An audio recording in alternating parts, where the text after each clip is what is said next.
नमस्कार, मैं अमरीक सिंह निब्रान और आप देख रहे हैं खबर वन।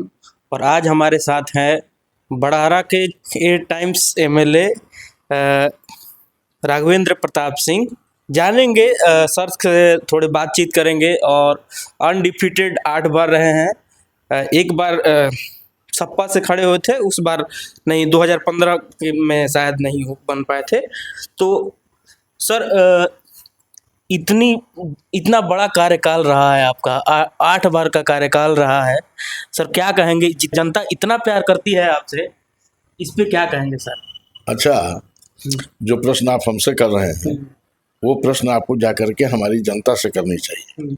इसलिए कि जिन लोगों ने हमको आज यहाँ भेजा है और हम उनके प्रतिनिधि के रूप में पटना में 8वीं बार आए हैं, तो ये वो बताएंगे कि क्यों हम भेजते हैं। हाँ, एक बात मैं जरूर कहूँगा कि हमारी जनता ही हमारे लिए सब कुछ है। वही दिन है, वही रात है, वही सुबह है, वही शाम है, और उनकी सेवा ही मेरा परम धर्म है। उसी में लगा रहता हूँ।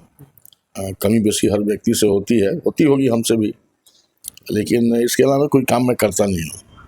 न कोई बिजनेस करता हूँ, न कोई ऐसा काम कोई करता हूँ। उन्हीं की सेवा, बस श्रमिक हमको विधानसभा से जनता दिलवा देती है, तो उससे मेरा काम भी निपट जाता है पारिवारिक, उसमें कोई दिक्कत नहीं होती। सर, अभी हाल फिलहाल में देखा जा रहा है, जब से भाजपा की सरकार यहाँ आई है, मतलब एक बहुमत में आई, और 2025 के चुनाव के मतलब शपथ ग्रहण के बाद से यहाँ पे पटना में चाहे या अलग अलग जगहों पे बुलडोजर की कार्रवाई देखी जा रही है। और मीडिया द्वारा या पैनलिस्ट द्वारा ये बताया जा रहा है कि बुलडोजर वाली सरकार बिहार में आ चुकी है। इस पे क्या कहना चाहेंगे सर? देखिए, कहीं कोई बुलडोजर की बात नहीं है। देखिए, जो अतिक्रमण कहीं कहीं ऐसे हो गए हैं जो नहीं होने चाहिए, और शहरों में है और देहात में भी कई जगह ऐसी स्थिति बन गई है कि लोग निर्बाध रूप से अपने कामों का अंजाम नहीं दे पा रहे हैं, उसके चलते और काफ़ी दिक्कतों का सामना करना पड़ रहा है। तो उनको हटाने के लिए जहाँ ये देखा जा रहा है कि यहाँ पर बुलडोजर चलाने से ये हटेगा, वहीं पर, और कोई ऐसी बात नहीं है कि किसी खास व्यक्ति के लिए या किसी खास जगह के लिए ये चिन्हित किया जा रहा है।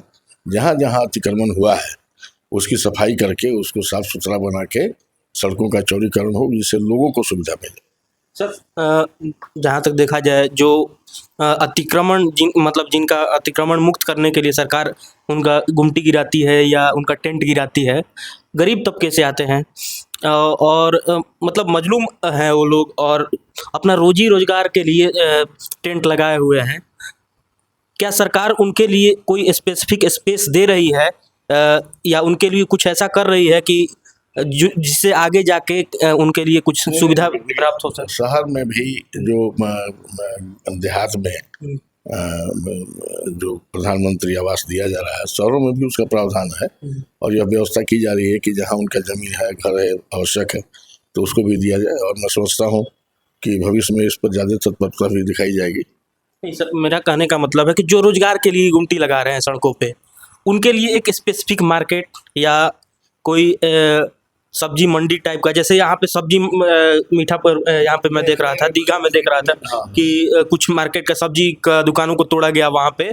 तो क्या स्पेसिफिक मंडी टाइप का सरकार के द्वारा कुछ ऐसा हुआ है व्यवस्था कि मंडी बनाया जाए वहाँ पे, जहाँ पे लोग सड़क पे? हर वर्ग के बारे में हमारी सरकार विचार करती है। जो खुमचे वाले हैं उनके बारे में भी हम लोगों ने विचार किया है, तो निश्चित तौर पर भविष्य में उसका रास्ता कैसे निकले, इस पर सरकार विचार करेगी और रास्ता निकलेगा, उन लोगों की भी व्यवस्था होगी। सर, आप बड़हरा विधानसभा से आते हैं। आपका विधानसभा का एक गांव, एक नहीं 2-3 गांव है एक्चुअली में, जहां पर 17-18 हज़ार की आबादी रहती है। खवासपुर जिस गांव का नाम है, वहां पे जाने का पुल नहीं है। नहीं, वहाँ पर है। वहाँ पर कुछ समय के लिए पुल नहीं रहता है। उस समय जब गंगा में बाढ़ की स्थिति होती है, पानी बढ़ जाता है, लेकिन वहाँ पर पीपा पुल हमने ही लगवाया है। और वो पीपा पुल डबल इसका है, उसमें 2 गाड़ियाँ क्रॉस कर सकती हैं एक साथ, तो वो हम लगवाया है। और वहाँ पर बड़े पुल का निर्माण जो होना है, जो जानकारी हमें मिली है कि केंद्र सरकार से उसकी स्वीकृति हो गई। अब उसको मैं देख करके लग करके प्रयास करूँगा कि जल्द से जल्द वो बन जाए कि लोगों को दिक्कत नहीं हो। आपके चुनावी वादों में भी सर ये पुल का जिक्र था। हाँ हाँ, तो हमने कहा है, तो वो पुल हमने कहा आपसे कि जो मेरी जानकारी है उसमें वो पुल सैंक्शन हो गया अब लग करके, और मैं जल्दी से जल्दी चाहूँगा कि काम शुरू हो जाए। ठीक है सर। और बड़हरा की विधानसभा की जनता के लिए क्या मतलब कहना चाहेंगे कि आगे आपकी योजनाएं क्या है, कि आपके स्पेसिफिक फंड से, जो विधायक का फंड होता है, उससे क्या क्या आप कुछ बड़हरा की जनता को देना चाहते हैं? देखिए, जनता की जो आवश्यकताएं होती हैं उसके वो तो उसके माध्यम से होता ही है, लेकिन जो बड़े काम है उसमें फंड ही पर्याप्त नहीं होता है। तो उसके लिए मैं प्रयास कर रहा हूँ, जैसे हमारे यहाँ कोई डिग्री कॉलेज या अन्य जो इंजीनियरिंग कॉलेज, मेडिकल कॉलेज या अन्य ऐसे शिक्षा के क्षेत्र में ऐसे उनका ये किया जाए, उसकी व्यवस्था की जाए कि जिसमें लोगों को आगे की शिक्षा मिल सके, तो ये करेंगे।